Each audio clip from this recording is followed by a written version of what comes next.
गायत्री परिवार के सभी भाइयों और बहनों को मेरा नमस्कार।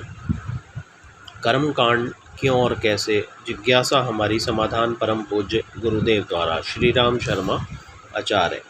न्यास की उपयोगिता। गुरुदेव ने कहा, न्यास करते समय भावना करनी चाहिए कि ये इंद्रियां शक्ति की, आनंद की स्रोत हैं। हम इनका सदुपयोग करने का संकल्प लेते हैं, देवत्व की स्थापना करते हैं, इनको गतिशील बनाने के लिए क्रिया करते हैं। हथियार को भी सामर्थ्यवान बनाना है, उसे धार देनी है, और साथ ही हथियार को चलाने का सही तरीका भी तो आना चाहिए। अब जिन अंगों का न्यास किया जाता है उनके बारे में सुनो। मुख, इसके दो कार्य हैं। एक, भोजन करना अर्थात स्वाद की शक्ति। जीभ का सही इस्तेमाल करो, सतोगुणी भोजन ही ग्रहण करो। उपनिषद कहते हैं, जैसा खाए अन्न वैसा बने मन। जीभ को काबू में रखकर ही हम स्वस्थ रह सकते हैं। हराम की कमाई का अन्न भी हमें नहीं खाना चाहिए। मुख का दूसरा काम है बोलना। इससे किसी के लिए अपशब्द नहीं बोलने चाहिए, दूसरों को गुमराह नहीं करना चाहिए। यदि तुम उचित वाणी बोलने लगे तो गांधी और विवेकानंद जैसे प्रभावशाली वाणी तुम्हारी भी हो जाएगी। नासिका, इसके बाद नासिका का न्यास करते हैं। कुत्ता अपनी घ्राण शक्ति से ही चोर को पकड़ लेता है। अनेक जीव जंतु गंध पाकर ही भोज्य पदार्थों का पता लगा लेते हैं। यह है इस शक्ति का सदुपयोग। हम भी नाक की शक्ति से उचित की खोज करने की प्रेरणा लें, उचित वस्तु ही खोजें। अकारण बेसिर पैर की बातों पर झूठे अहम के लिए नाक कटने या नाक ऊंची नीची होने की भावना का त्याग करें। चक्षु, आँखों का न्यास करते हैं। इस समय भावना करनी चाहिए कि इन नेत्रों से हम दिव्य ही देखेंगे। सारी विश्व वसुंधरा को भगवान का ही रूप मानकर सियाराम में सब जग जानी की दृष्टि रखेंगे। आज हर व्यक्ति आँख से नकारात्मक ही देखता है, ईर्ष्या देश की भावना से ही देखता है। आँखों का न्यास करते समय प्रार्थना करनी चाहिए कि हे भगवान, हमें दिव्य चक्षु प्रदान करें ताकि हम आपके दिव्य स्वरूप को देख सकें, सबके अंदर आपका दर्शन कर सकें। कान, कानों का भी न्यास करते हैं। उस समय हम भद्रम कर्णे भी शृणुयाम की भावना रखें। हम कल्याणकारी श्रेष्ठ विचार ही सुने व ग्रहण करें। हे भगवान, हमारे कान हितकारी, परोपकारी, लोक कल्याणकारी वचन ही सुने, ऐसा ही प्रेरणा हमें देना। इसी भावना के साथ कानों का न्यास करना चाहिए। भुजा, भुजाओं के न्यास से ये भावना जागृत करते हैं कि हमारे हाथ सशक्त हों और सत्कर्मों में ही प्रेरित हों। भावना यह है कि भिखारी मत बनो, किसी के आगे हाथ मत फैलाओ, वरदान मत मांगो, पुरुषार्थी बनो। मनुष्य की गरिमा देने में है, देने की वृत्ति पैदा करो। दोनों हाथ से दो, दो हाथों से एक बालिश्त का पेट भरना कठिन नहीं है। परिश्रमी बनो, मेहनत करो, आलसी मत बनो। जंघा, जंघाओं का न्यास निरंतर गतिशीलता की भावना हृदयंगम करने के लिए करते हैं। चरैवेति, चरैवेति के सिद्धांत को धारण करो। उठो, जागो और तब तक न रुको जब तक लक्ष्य प्राप्त न हो जाए।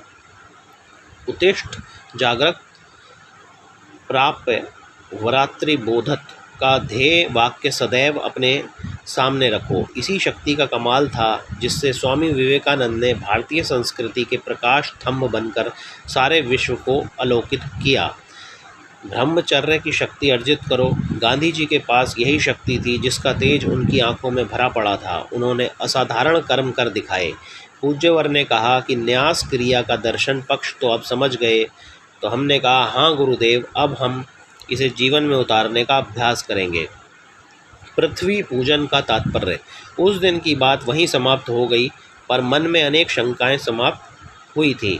अतः पुनः जब अवसर हाथ लगा तब हमने गुरुदेव से प्रश्न किया कि हे गुरुदेव, धरती की पूजा करने से क्या तात्पर्य है? क्या जो लोग पृथ्वी पूजन करते हैं उन्हें ही वह अन्न देती है? पूज्यवर ने कहा कि बेटा, यह भी भावना का ही विषय है। हमारा यह शरीर पृथ्वी तत्व से बना है, अतः हमने पृथ्वी माता के प्रति कृतज्ञता ज्ञापित करते हैं।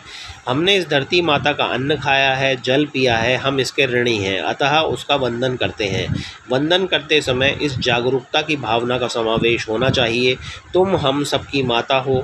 हिंदू, मुस्लिम, सिख, ईसाई, पारसी, हम सब ने माँ तेरे ही पेट से जन्म लिया है। हम सब आपस में भाई भाई हैं। हम आपस में मिलजुल कर रहेंगे। हम किसी जीव की भी हिंसा नहीं करेंगे। माँ, वे सब भी तो तेरी ही संतान हैं। हमारे भीतर एक सच्चे इंसान का दिल है। पृथ्वी पूजन करते समय हम यह सोचें कि हम एकता, जागरूकता तथा कृतज्ञता इन तीनों ही भावनाओं को परिपक्व करते हैं। विश्व हमारा परिवार है। प्रांत, जाति, वर्ग ये सब अलग अलग नहीं हैं, एक ही हैं। हमारी माँ एक ही है। हम सब सहोदर हैं। हम समाज के प्रति, राष्ट्र के प्रति अपने कर्तव्यों को नहीं भुलाएंगे। इस पृथ्वी से हमें केवल अन्न जल ही नहीं मिलता, पेड़ पौधे, पर्यावरण, वायु सभी का आधार यह पृथ्वी ही तो है।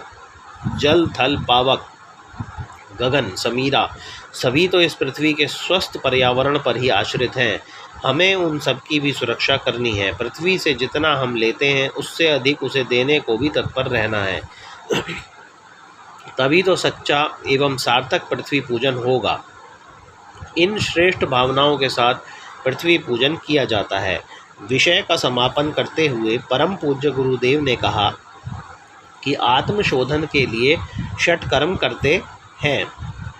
इन कर्म कांडों से कच्चे लोहे को पक्का बनाया जाता है। हम भी इस भावना से आध्यात्मवादी बन जाते हैं।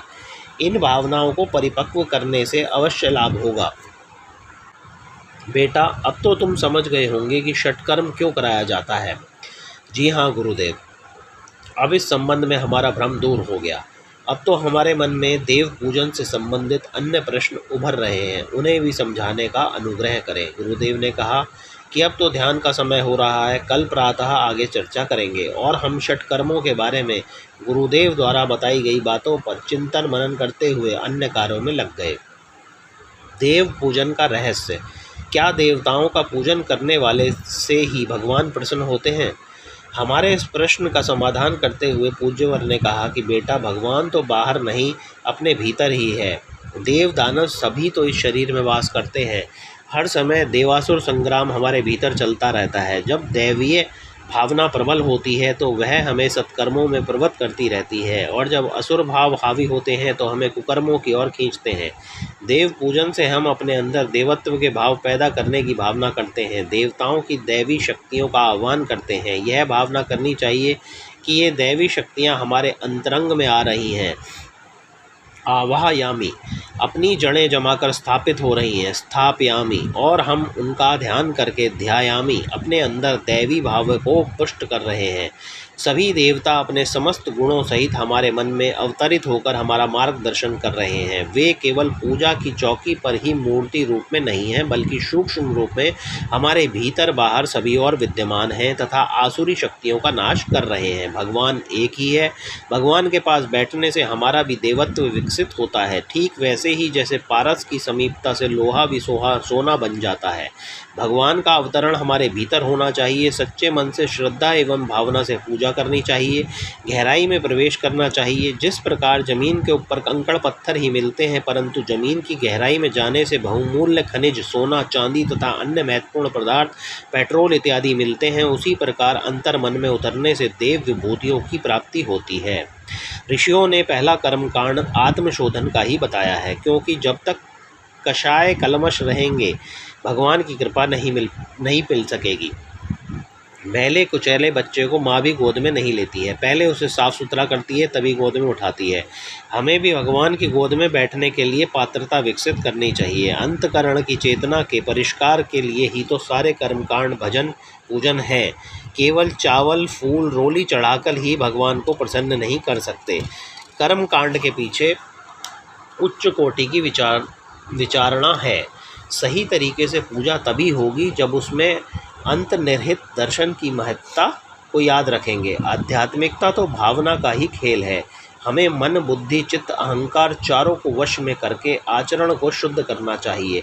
बर्तन में दूध तभी सुरक्षित रहेगा जब बर्तन साफ हो, उसमें किसी प्रकार की मलिनता ना हो। छलनी में दूध का दोहन करेंगे तो दूध कैसे ठहरेगा।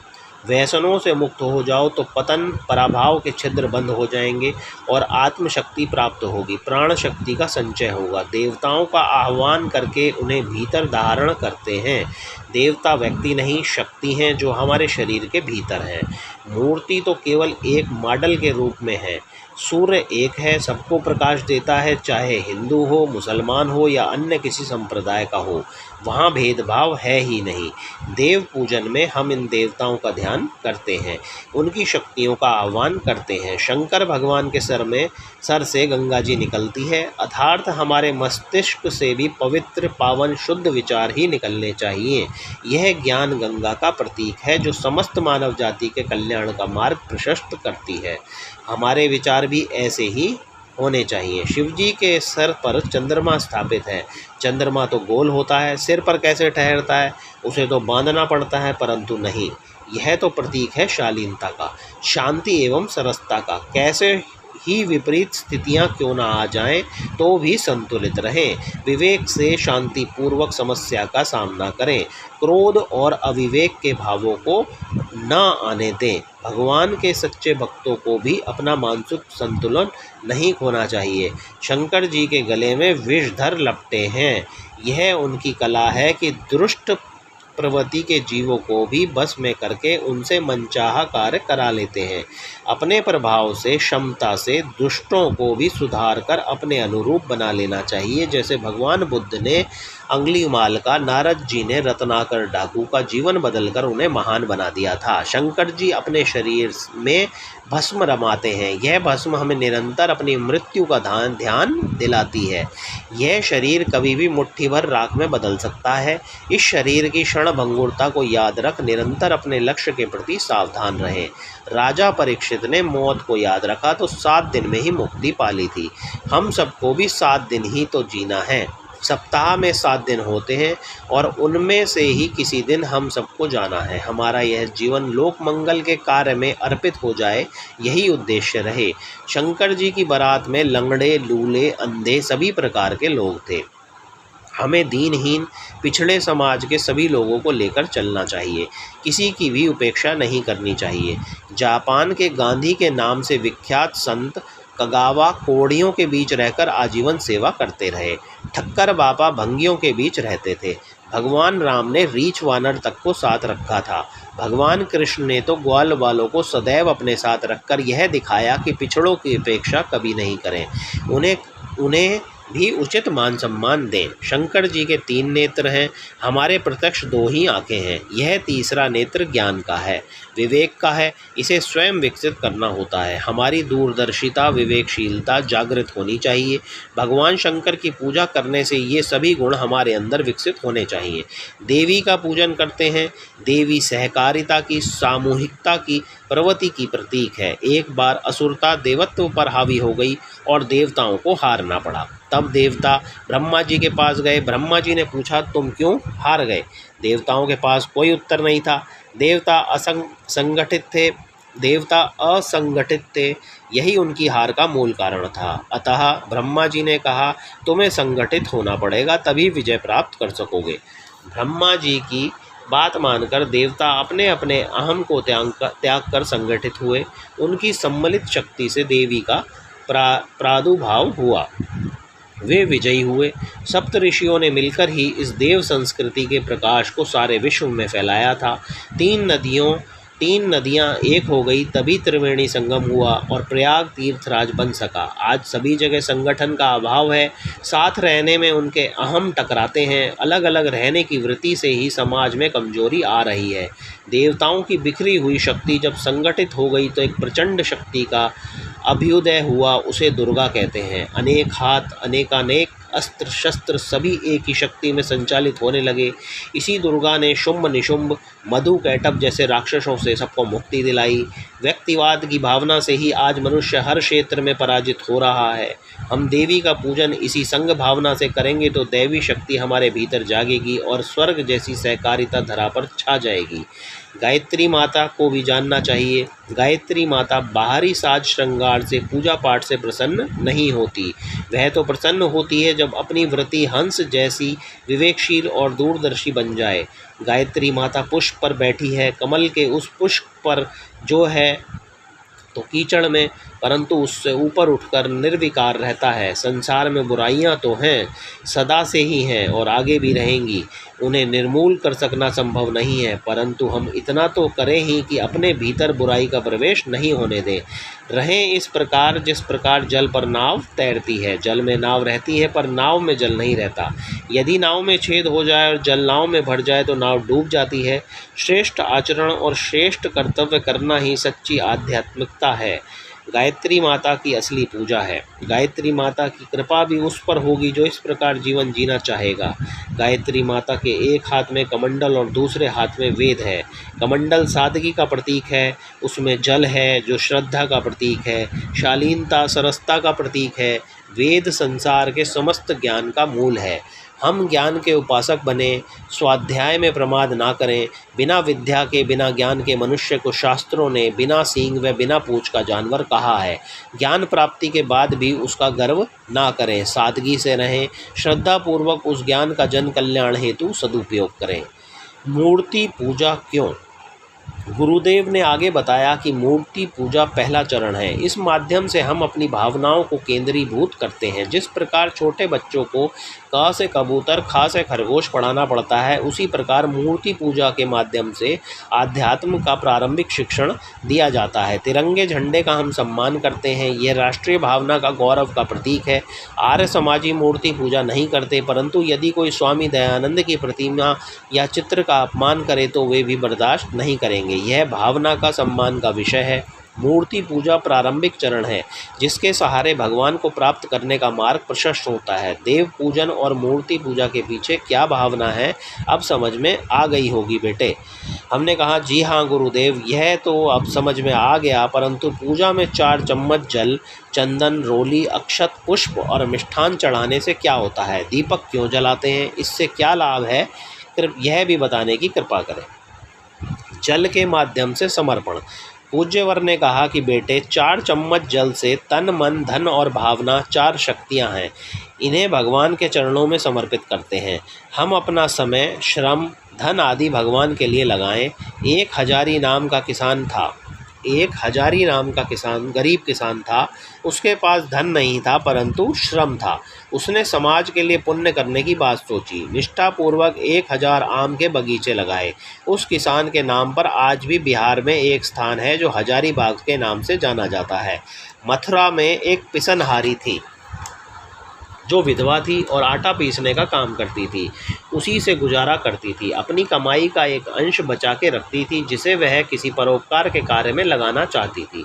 उसने एक कुआं खुदवाया। कुएं का पानी बड़ा मीठा निकला। मथुरा वृंदावन में उस समय मीठे पानी वाला एक यही कुआं था। आज भी उसे पिसनहारी का कुआं ही कहा जाता है। लोभ मोह के लिए तो सब जीते हैं, कुछ भगवान के लिए भी लगाएं। यदि परोपकार के लिए हमारा ध्यान नहीं तो हम पशु से भी गिरे हुए हैं, यही समझना चाहिए। पशु तो मरने के बाद भी काम आता है, परंतु मनुष्य तो मरने के बाद किसी भी कोई काम नहीं आता। जल शीतलता का, कल्याण का, संवेदना का प्रतीक है।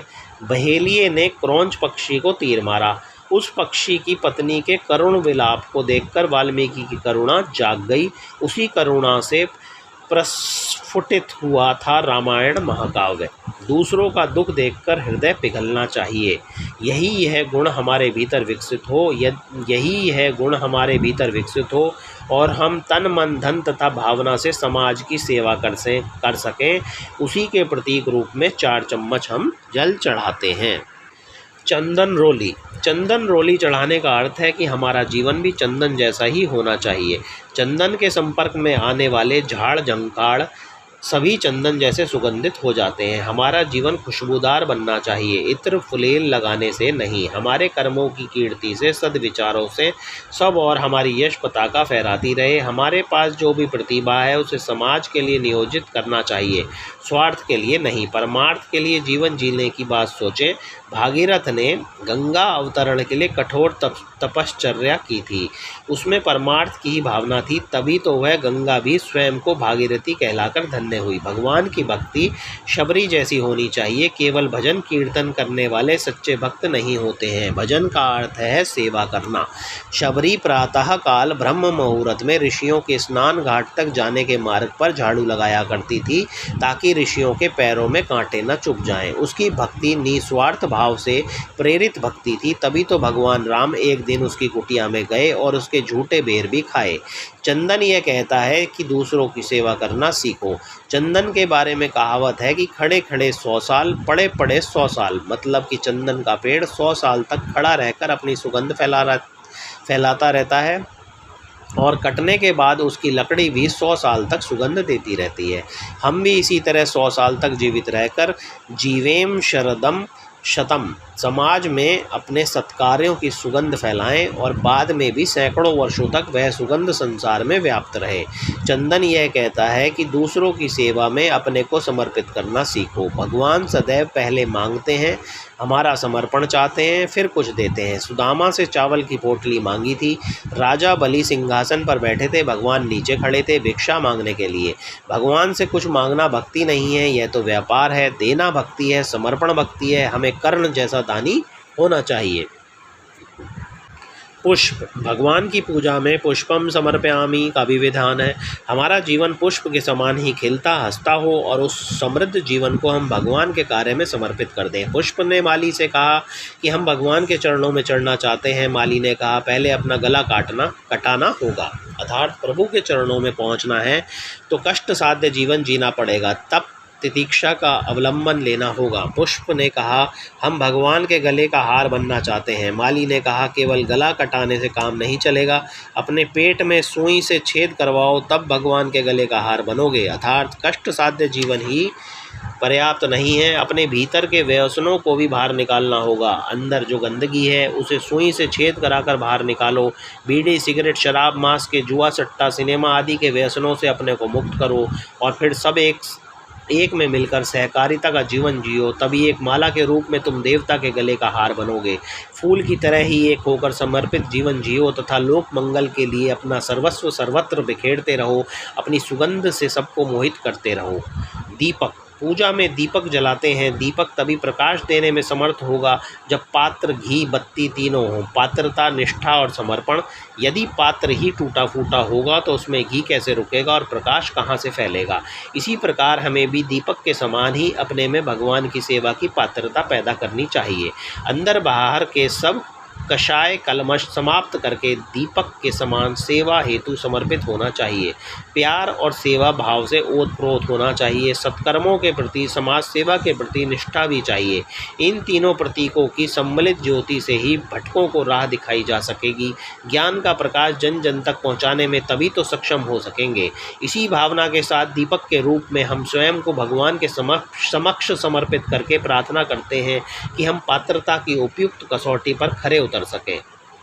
अक्षत चढ़ाने से तात्पर्य है कि जो अन्न एवं धन संपत्ति कमाते हैं उसे हम अकेले ही नहीं बल्कि सब मिलजुल कर खाएं। परिवार के प्रति, समाज के प्रति, राष्ट्र के प्रति भी हमारा कर्तव्य है, उसे भी पूरा किया जाना चाहिए। गीता में कहा है जो अकेले खाता है वह पाप खाता है। मनुष्य समाज के प्रति ऋणी रहता है। वह सब कुछ समाज में रहकर समाज के साधनों व सहयोग से ही तो सीखता है। रामू नामक उस बालक का ही उदाहरण लो। वह नन्हा बालक खेत के किनारे सो रहा था। माँ किसी काम में व्यस्त थी। जंगल से एक भेड़िया आया और उस बालक को उठाकर ले गया। कुछ वर्षों के बाद एक शिकारी ने उस बालक को भेड़ियों के झुंड में देखा। ललकारने पर भेड़िए तो भाग गए। उस बालक को जो 8-10 वर्ष का होकर भी भेड़ियों के समान ही चलने लगा था, उसी तरह चिल्लाने लगा था, पकड़ कर लाया गया। उसे लखनऊ के अस्पताल में रखा गया और नाम दिया गया रामू। 3 वर्ष तक रखने पर भी वह अपनी बोली नहीं सीख पाया। एक दिन वह मर गया। अपने समाज से कटकर रहने का यह परिणाम हुआ। हमको समाज से अगणित अनुदान मिले हैं। बल, बुद्धि, धन, संपत्ति सब समाज की देन है। अतः यह हमारा कर्तव्य है कि अपनी कमाई का एक भाग समाज के लिए निकालें। ऐसा करने से कितना लाभ होता है इसे सुनो। एक बार भारी अकाल पड़ा। एक ब्राह्मण परिवार 7 दिन में से भूखा था। अन्न के अभाव में सर्वत्र त्राही त्राही मची थी। ब्राह्मण भिक्षा से आजीविका कमाते थे। अच्छे समय में भिक्षा आसानी से मिल जाती थी, परंतु दुर्भिक्ष में जब लोगों के पास अपने लिए ही कुछ नहीं रहा तो किसी को भिक्षा किस प्रकार देते। 7 दिन के प्रयत्न के बाद 4 रोटियों के बराबर भिक्षा मिली। लेकर घर आया।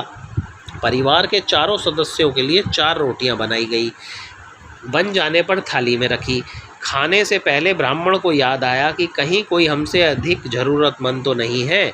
यदि है तो इस उपार्जन पर पहला हक उसी का है। पहले तलाश कर लें, फिर भोजन करेंगे।